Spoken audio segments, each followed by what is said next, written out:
এই গল্পটা শোনার আগে একটা কথা মনে রাখুন, যদি রাত ৩টের পরে আপনার ঘরে হঠাৎ কারো ফিসফিস শব্দ শোনেন, পেছনে ফিরে তাকাবেন না, কারণ যেটা দেখবেন সেটা আর আপনাকে ছাড়বে না। সম্পূর্ণ গল্পটি না টেনে মনোযোগ দিয়ে শোনার অনুরোধ রইল এবং আমাদের চ্যানেলটি সাবস্ক্রাইব করে বেল আইকন বাজিয়ে দিন। শুরু করছি KFM বাংলা অডিও স্টোরিজের আজকের গল্প, কালো মন্ত্রের ঘর। নিষিদ্ধ বাড়ি, ঢাকার উপকণ্ঠে একটা পুরনো বাড়ি। লোকজন এটাকে বলে কালো মন্ত্রের ঘর। কেউ সেখানে থাকে না, কেউ সেখানে যায় না, কারণ রাত হলেই বাড়িটার ভেতর থেকে ভেসে আসে মন্ত্র পড়ার শব্দ, আর মাঝে মাঝে শোনা যায় মানুষের চিৎকার। সাংবাদিক রাফির আগমন। রাফি একজন অনুসন্ধানী সাংবাদিক। সে সব গুজব বিশ্বাস করে না, তার কাছে এগুলো শুধু কন্টেন্ট। একদিন সে ঠিক করল এই বাড়ির রহস্য সে বের করবেই। ক্যামেরা, ভয়েস রেকর্ডার আর টর্চ নিয়ে সে ঢুকে পড়ল সেই বাড়িতে। বাড়ির দরজা খুব কষ্ট করে ঠেলে ঢুকতে হয়েছে, আর ঢুকতেই একটা ঠান্ডা বাতাস তার শরীর কাঁপিয়ে দিল। ভেতরে অন্ধকার, দেয়ালে কালো দাগ, মেঝেতে শুকনো রক্তের মতো কিছু।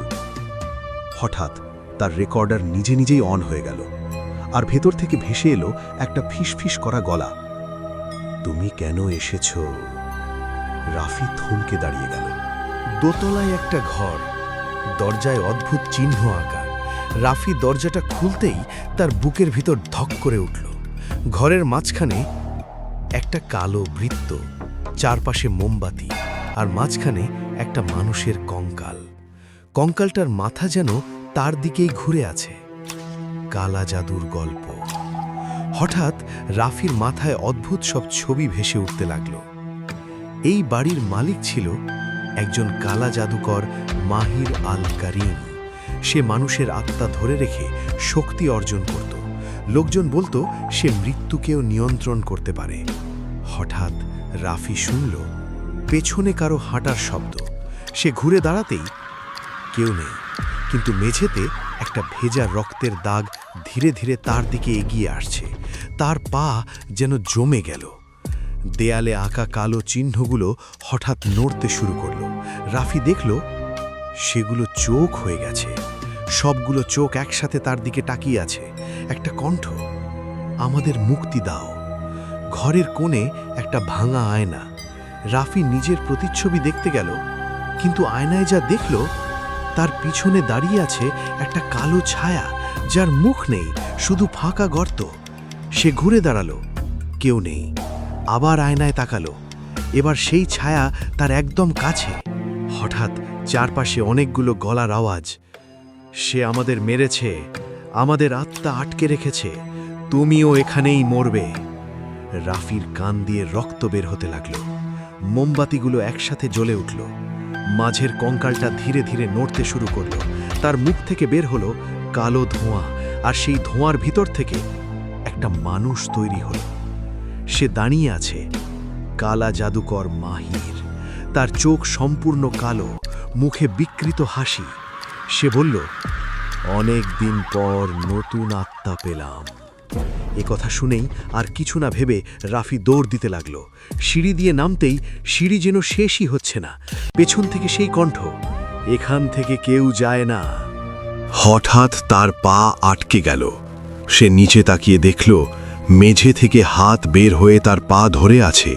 সেই হাতগুলো পচা, রক্তাক্ত আর ঠান্ডা। মাহির সামনে এসে দাঁড়ালো। সে বলল, তুমি এখন আমার অংশ হবে, তোমার আত্মা এই বাড়িতে বন্দি থাকবে। রাফি চিৎকার করল, কিন্তু কেউ শুনল না। হঠাৎ সবকিছু নিস্তব্ধ।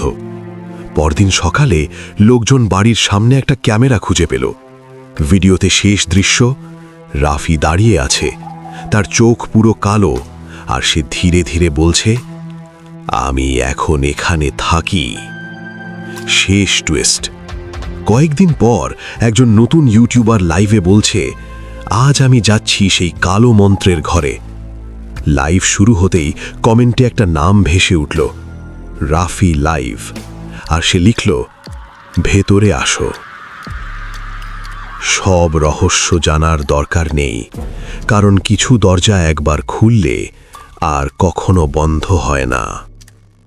এতক্ষণ মনোযোগ দিয়ে গল্পটি শোনার জন্য অসংখ্য ধন্যবাদ। যদি চ্যানেলটি সাবস্ক্রাইব না করে থাকেন তাহলে এক্ষুনি করে দিন, এবং গল্পটি কেমন লাগলো কমেন্ট করে জানাবেন। পরবর্তীতে কেমন ধরনের গল্প চান কমেন্ট করে জানাবেন। ধন্যবাদ। তুমি কেন এসেছো?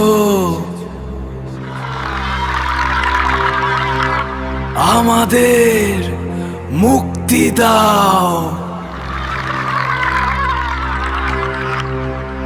অনেক দিন পর নতুন আত্মা পেলাম, এখান থেকে কেউ যায় না।